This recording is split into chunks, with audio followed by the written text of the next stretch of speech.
Well, the president has made very clear that he believes that Hillary Clinton is the key to securing his legacy. She was a close colleague and staff member of his during his first administration, and he believes that putting her forward will be a very important part of securing his legacy and moving forward through it. So he has gone aggressively to push her out there. And so he is confronting her emails, which is a major vulnerability for her. Voters routinely cite it, and he is pushing back against that. It's worth noting here that he is stating a fact. There was no deal between the State Department and the FBI. It may be that one was sought, or it does seem from the FBI notes that one was sought, but it never happened. The email that they were talking about not classifying was classified and is kept from full public release to this day.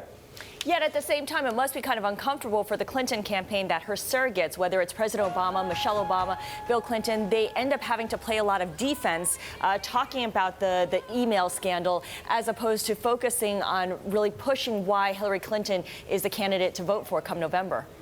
Sure, absolutely. And this has been a problem throughout the campaign where the Democrats feel that they have to be on defense. Again and again, it's with the emails.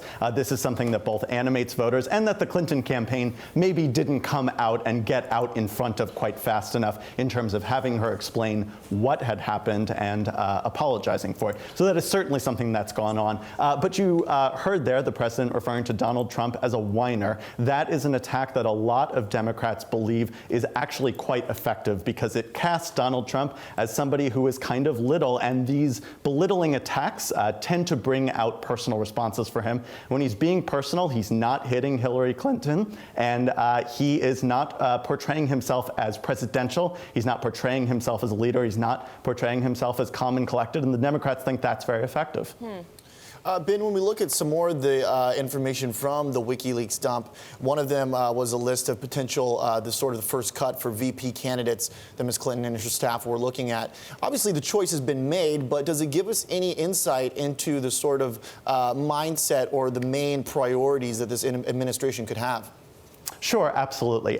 Any smart campaign is trying to grow itself with its vice presidential pick. They may come out and they may say, no, it's only about fitness on day one, or it's about fitness with the top of the ticket. But the truth of the matter is they are trying to expand their horizons. Campaign Chairman John Podesta refers to these vice presidential candidates that you're seeing on your screen as falling into food groups. He is a foodie, and so he has gone for the food metaphor here. He and I share that. But you're talking about Latino politicians, African-American politicians, you're talking about men, you're talking about women, you're talking about traditional politicians, military leaders, and business leaders. They are looking at all of those, and they are trying to figure out, we believe, they don't go into the pros and cons of each one, but we can see from the list that they were trying to keep a very open mind about how they might be able to expand their coalition by choosing a vice presidential nominee and a running mate.